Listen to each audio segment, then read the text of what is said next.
ससुराल की साफ सफाई पार्ट 1। दिल्ली के रहने वाले राठी जी के बेटे अशोक की शादी कुछ ही दिन पहले नंदिनी नाम की लड़की के साथ हुई थी।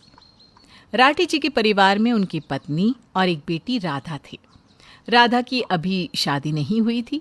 नंदिनी को भी ससुराल आए हुए कुछ ही वक्त हुआ था, लेकिन वो एक बात से बहुत परेशान थी। उसे बार बार ऐसा लगता था जैसे उसके ससुराल के घर की और घर वालों की दोनों की हालत कुछ खास ठीक नहीं है। लेकिन नंदिनी अभी नई नई आई थी, इसलिए उसने किसी से कुछ कहा नहीं। लेकिन जब शादी के 1 महीने बाद भी उसे अपने ससुराल वालों की वो खास आदत अच्छी नहीं लगी तो उसे अजीब लगने लगा और उसने उन्हें टोकना शुरू कर दिया। एक दिन सुबह का वक्त था और राठी जी अपनी दुकान पर जाने के लिए तैयार हो रहे थे। अरे सुमित्रा, मेरा नाश्ता बना दिया क्या? बहुत जोर से भूख लग रही है। जल्दी जल्दी नाश्ता बना कर ले आओ। अरे नाश्ता कैसे बनाओ? एक तो काम वाली सुबह सुबह आई नहीं, सारे के सारे बर्तन सिंक में पड़े हुए हैं, एक भी बर्तन साफ किया हुआ नहीं है। नाश्ता क्या अपने हाथों में बनाऊंगी? हाँ मम्मी, आप ठीक कहती हैं। कल दोपहर से ना बर्तन सिंक में पड़े हुए हैं, इतनी गंदगी मची हुई है, किचन में से बदबू आ रही है। ऐसे में नाश्ता कैसे बनेगा? मम्मी जी, अगर आप बुरा ना माने तो एक बात कहूँ, कल के बर्तन आज सुबह तक रसोई में पड़े हुए हैं। ये कोई अच्छी बात तो नहीं है। मुझे लगता है हमें गंदे बर्तन रसोई में नहीं रखने चाहिए। अरे भाभी, अब काम वाली एक वक्त आती है तो बर्तन तो रखे रहेंगी ना। लेकिन शाम के बर्तन हम लोग खुद भी तो साफ कर सकते हैं ना। अब देखिए ना, पापा जी रोज़ सुबह नाश्ते के लिए कहते हैं और नाश्ता मिलता नहीं है और उन्हें लेट हो जाता है। मैं देख रही हूँ ज़्यादातर दिन ऐसा ही होता है जब रसोई में बर्तन ही नहीं होते। अब रहने दो बहू, कौन बर्तन अपने हाथ से घिसे? तुम्हारे पापा जी बाहर से नाश्ता कर लेंगे। लेकिन मम्मी जी, ये कोई अच्छी बात नहीं है। अच्छा कोई बात नहीं, मैं जल्दी से नाश्ता बना देती हूँ। अभी तो वैसे भी पापा जी तैयार नहीं हुए हैं। क्या बात कर रही हो भाभी? पापा तो दुकान जाने के लिए बिल्कुल तैयार हैं। लेकिन उन्होंने तो बहुत पुराने कपड़े पहने हुए हैं।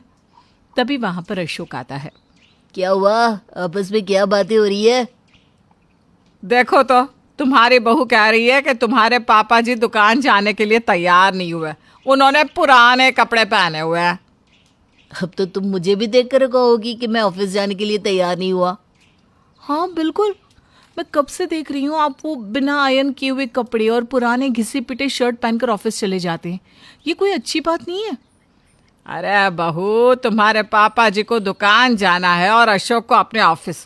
कौन सा किसी की शादी में जा रहा है? जैसे है वैसे चले जाएंगे। तुम ना इतना परेशान मत हुआ करो। लेकिन घर से बाहर तो अच्छे से निकलना चाहिए ना। अरे उससे कोई फर्क नहीं पड़ता भाभी। आप रसोई में जाइए, कोई भी एक बर्तन पानी से धोकर पापा और भैया के लिए नाश्ता बना लीजिए। पानी से धोकर नहीं, मुझे बर्तन अच्छी तरह साफ करना पड़ेगा। अरे कल से गंदा पड़ा हुआ है।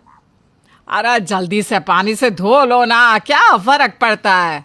नंदिनी जैसे ही रसोई में जाती है, वहाँ की हालत देखकर उसका सर चकरा जाता है। रसोई सब तरफ से गंदी थी, जगह जगह गीला सूखा कचरा पड़ा हुआ था।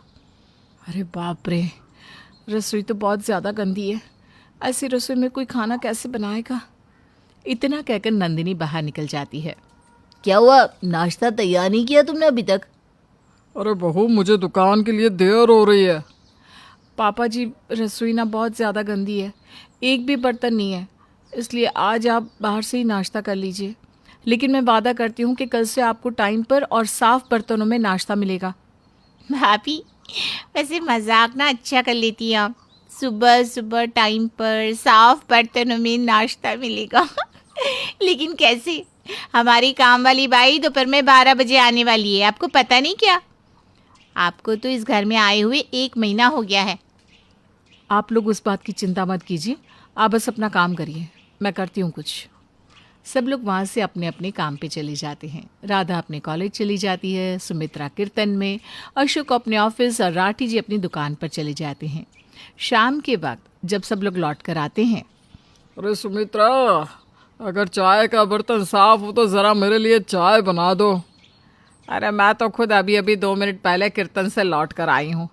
आज तो नंदिनी सारा दिन घर में अकेली थी, उसे ही पता होगा बर्तन है या नहीं। अरे नहीं भी होगा तो पानी से धोकर साफ करके बना देगी चाय। लेकिन भाभी है कहाँ? वो तो कहीं नजर ही नहीं आ रही। मम्मी आप जरा रसोई में जाकर देखिए ना, नंदिनी कहाँ है। सुमित्रा और राधा दोनों उठकर रसोई में पहुंचते हैं और वहां जाते ही वो दोनों जोर जोर से चिल्लाने लगते हैं। उनके चिल्लाने की आवाज़ सुनकर अशोक और राठी जी दौड़ते हुए रसोई में पहुंचते हैं और वहां जाकर बहुत चक्के रह जाते हैं क्योंकि रसोई इतनी साफ थी जितनी उन्होंने कभी देखी ही नहीं थी। सारे बर्तन साफ किए हुए और अपनी जगह पर रखे हुए थे और पूरा किचन साफ सफाई की वजह से जगमगा रहा था और नंदिनी किचन को सही तरीके से व्यवस्थित करने में लगी हुई थी। अरे ये तुमने क्या किया?